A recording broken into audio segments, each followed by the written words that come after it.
Last class में हमने नेफ्रीडियल system Leach में पढ़ा था। आज हम एक्सक्रीटरी सिस्टम प्रॉन में पढ़ेंगे।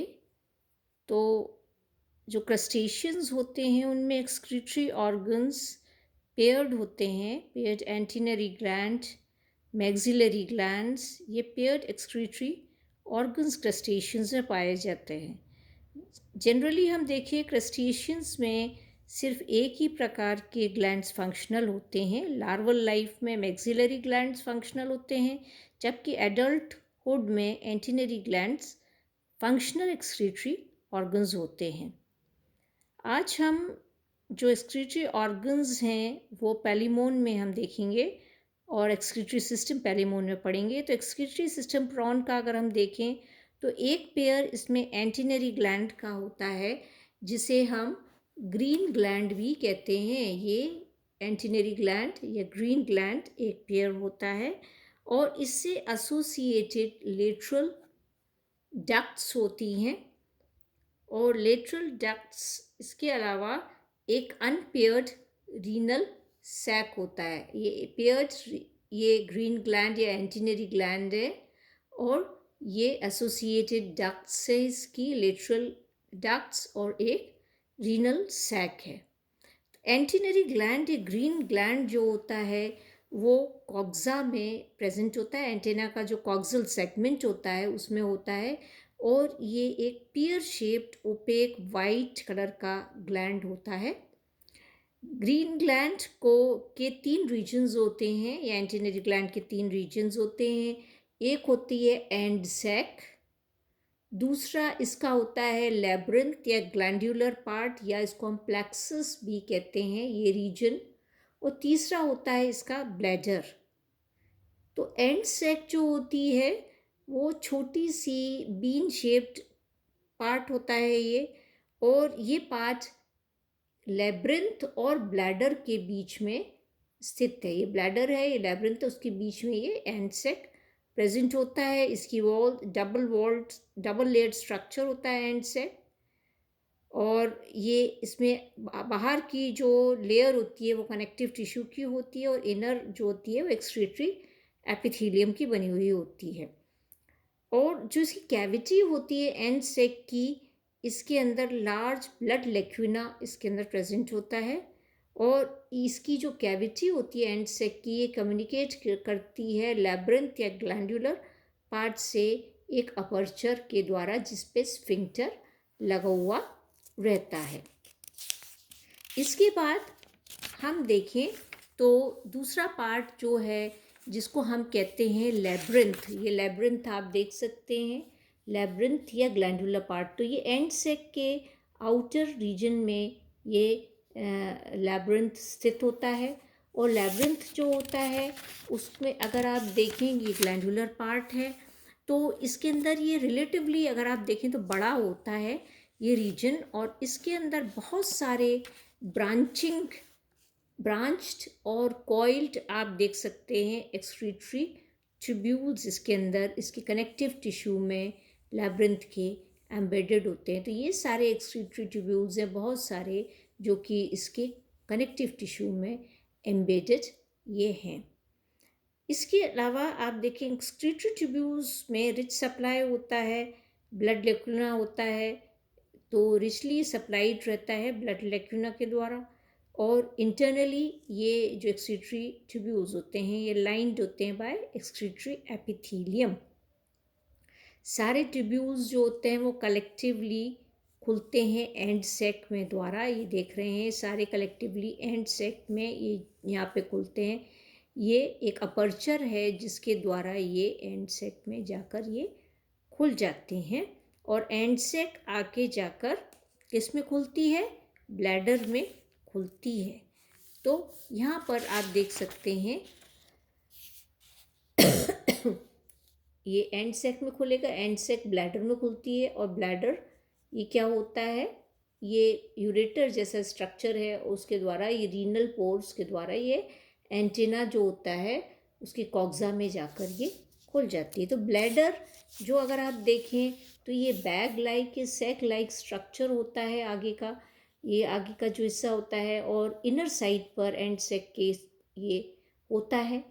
तो ये जो ब्लैडर होता है, ये एक यूरेटर जैसा स्ट्रक्चर है जिसके द्वारा ये कम्युनिकेट करता है रीनल पोर के द्वारा। ये बाहर ये जो एंटेना का जो कॉक्सा होता है उस पर जाकर ये रीनल पोर के द्वारा खुल जाता है। तो ये इसका ब्लैडर है जो मैंने आपको बताया है। इसके बाद अगर हम देखें तो आपने देखा है लेटरल डक्ट्स हैं, जो मैंने पहले भी आपको बताई हैं। ये लेटरल डक्ट्स होती हैं। तो दोनों लेटरल डक्ट्स जो होती हैं ये आप देख रहे हैं कनेक्टेड हैं ट्रांसवर्स कनेक्टिव के द्वारा, और ये यहाँ पर खुलती है किसमें, रीनल सैक में जाकर ये खुलती हैं। तो यहाँ पर जो इसको जो लेटरल डक्ट्स हैं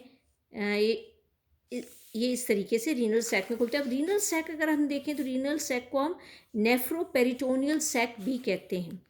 तो ये क्या है, नेफ्रोपेरिटोनियल सैक या रीनल सैक जो होती है ये कैरापेस के नीचे होती है और कार्डियक स्टमक के ऊपर ये सिचुएटेड रहती है। और रीनल सैक का फंक्शन क्या है, ये पोस्टीरियर रीजन्स जो होती हैं वहाँ से नाइट्रोजीनियस वेस्ट से कलेक्ट करती है। रीनल सैक में वहाँ से नाइट्रोजीनियस वेस्ट आते हैं, और ये क्योंकि पोस्टीरियर रीजन में होती है तो गोनाडियल रीजन तक ये एक्सटेंड करती है रीनल सैक।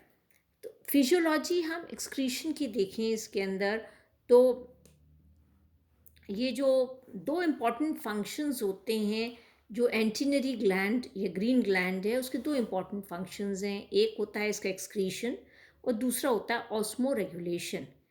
तो यहाँ पर जो इसकी एंड सैक होती है, इसके एक्सक्रीटरी एपिथेलियम जो है वो डायरेक्ट कांटेक्ट में रहती है जो उसके सेंटर में ब्लड लेक्यूना होता है उसके, और ये वहाँ से जो ब्लड लेक्यूना होती है वहाँ से excretory nitrogenous waste pass out होते हैं। कहाँ पर, एंड सैक में। तो चीफ एक्सक्रीटरी वेस्ट जो क्रस्टेशियंस में होते हैं वो अमोनिया और अमीन्स होते हैं, जो कि कहाँ से, ग्लैंडुलर, यहाँ से एंड सेक्स से एक्सक्रीटरी ट्यूब्यूल्स जो होते हैं, ग्लैंडुलर लेब्रिंथ जो होती हैं वो इनको कलेक्ट करती हैं। जैसे कि मैंने आपको पहले ही बताया है कि यहाँ पर ये एक्सक्रीटरी ट्यूब्यूल्स होते हैं बहुत सारे ग्लैंडुलर लेब्रिंथ में। तो ये सब क्या करते हैं, जो ये एक्सक्रीटरी वेस्ट प्रोडक्ट्स जो डिज़ोल्व स्टेट में होते हैं, अमोनिया है, मीन्स हैं, उनको कलेक्ट करती है और एंड सेक्स से आते हैं। और कहाँ आते हैं, ग्लैंडुलर लेब्रिंथ में आ जाते हैं ये अमीन्स और अमोनिया। और ये ग्लैंडुलर लेब्रिंथ का काम क्या होता है यहाँ पर, कि ये एब्जॉर्ब करते हैं जो एंड सेक्स से वेस्ट प्रोडक्ट्स लेब्रिंथ में आ रहे हैं। तो यहाँ इनका कार्य होता है कि जो सेलेक्टिव एब्जॉर्प्शन करना, और जो यूज़फुल सब्सटेंसेस होते हैं वो रीएब्जॉर्ब हो जाते हैं, और ये आगे जाकर ये फिर पास आउट होता है टू दी ब्लैडर। तो यूरिन जैसी यूरिन फॉर्मेशन हो जाती है जो ब्लैडर में आती है, और ब्लैडर से फिर वो बाहर एक्सपेल हो जाती है through renal aperture. Renal sac का जैसे मैंने आपको बताया है एक्सक्रीटरी वेस्ट प्रोडक्ट्स वो पोस्टीरियर रीजन से कलेक्ट करती है। दूसरा फंक्शन इसका जो है वो ऑस्मो रेगुलेशन का फंक्शन है, और ऑस्मो रेगुलेशन की एंटीनरी ग्लैंड का एक काम तो ये एक्सक्रीशन का है अमीन्स और अमोनिया का। दूसरा काम जो एक्सेसिव पानी होता है जो नाइट्रोजीनियस वेस्ट प्रोडक्ट्स के साथ तो एक्सेसिव वाटर आता है उसको जो होता है वो भी ये कलेक्ट करती है। तो इसलिए इसका ऑस्मो रेगुलेशन का भी काम है।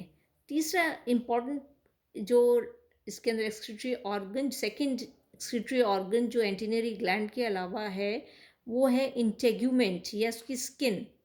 तो इंटेग्यूमेंट या एक्सोस्केलेटन यहाँ पे हम कहें तो इम्पॉर्टेंट एक्सक्रीटरी स्ट्रक्चर होता है प्रॉन में।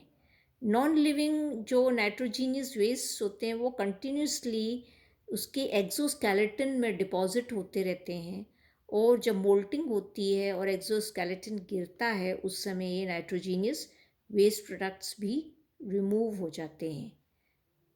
इसके अलावा एक और एक्सक्रीटरी ऑर्गन प्रॉन में जो है वो है मैक्सिलरी ग्लैंड, और एक पेयर मैक्सिलरी ग्लैंड लार्वा में पाए जाते हैं। क्रस्टेशियंस के जो लार्वे होते हैं, क्रस्टेशियन लार्वे में मैक्सिलरी ग्लैंड जो होते हैं फंक्शनल एक्सक्रीटरी ऑर्गन्स होते हैं।